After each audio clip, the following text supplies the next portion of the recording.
Salut et bienvenue dans cette newsletter autour des classiques de la collection Littéra. Je m'appelle Martin et vous me connaissez peut-être sous le nom de ma page Instagram, La Nuit sera mot. J'y parle de lecture, de romans contemporains, de classiques, mais aussi de philosophie, de poésie et de théâtre. Et le classique du mois, c'est pas forcément un seul livre, mais une collection de plusieurs histoires. Évidemment, vous connaissez bien son personnage. C'est un homme très ingénieux qui utilise son intelligence pour résoudre les affaires les plus complexes. C'est le maître de l'observation et de la déduction. Aucun mystère ne résiste à sa logique implacable. Il a inspiré bien des films et des séries, c'est LA figure du détective par excellence, il loge au 221B Baker Street, je vous parle bien de Sherlock Holmes. Mais d'abord, un petit mot sur son auteur, Arthur Conan Doyle. Il naît en 1859 à Édimbourg, en Écosse. Il va d'abord suivre une formation et une carrière de médecin, mais petit à petit, l'écriture va prendre de plus en plus de place dans sa vie. On dit d'ailleurs que c'était en attendant ses patients dans son cabinet, des patients d'ailleurs qui ne venaient pas, qu'il s'est mis à écrire les aventures de Sherlock Holmes. Comme quoi, l'échec d'une entreprise, ça peut peut-être nous amener vers notre vraie mission de vie. Et pour créer son personnage, il s'est inspiré d'un de ses anciens professeurs à l'université, un certain Joseph Bell qui avait un aigu sens de l'observation. On sait de lui que c'était un homme très intelligent et capable de déduire en un seul coup d'œil vos préoccupations du moment, votre métier, etc., etc.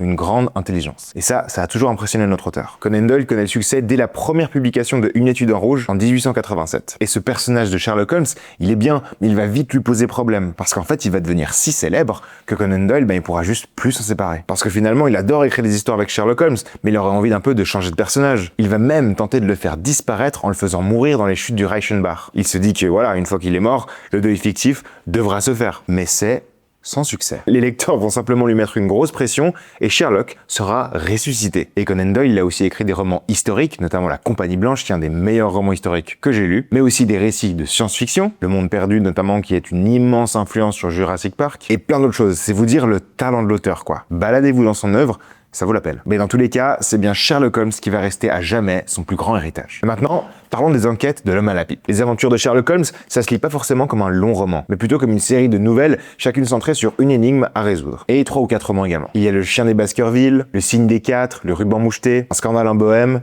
bref, il y a plein d'histoires à découvrir. Et Sherlock Holmes, il est toujours accompagné de son fidèle acolyte, le docteur Watson, qui raconte les histoires avec une touche d'admiration mêlée d'ironie. Ensemble, ils arpentent les rues de Londres et affrontent parfois des génies du crime comme le professeur Moriarty. Ce qu'on oublie souvent, c'est à quel point ces histoires sont vraiment plaisantes à lire. C'est court, rythmé, c'est drôle parfois, et elles sont toujours brillantes dans leur construction. Et maintenant, pour finir de te convaincre, je te donne 3 raisons de ne pas passer à côté des histoires de Sherlock Holmes. La première, c'est que c'est le père de tous les détectives modernes. Avant Sherlock Holmes, le roman policier balbutiait. Il existait, notamment avec Edgar Allan Poe, mais il n'était pas vraiment considéré. C'est vraiment grâce à Arthur Conan Doyle, mais aussi Wilkie Collins et Émile Gaboriau, que le policier devient un genre à part entière. Donc sans Doyle, il y a des chances qu'on ne puisse jamais avoir lu les aventures de Miss Marple ou de Hercule Poirot, ni voir des séries comme House, Sherlock ou Elementary. C'est vraiment une figure fondatrice de la culture populaire. Deuxième raison, c'est des récits qui peuvent se lire à n'importe quel moment. Chaque enquête est indépendante, ce qui en fait des lectures parfaites pour des moments un peu plus courts. Dans les transports, pendant une soirée d'hiver, si t'as une petite insomnie, suffit d'en ouvrir une au hasard pour être complètement embarqué. Et une petite enquête,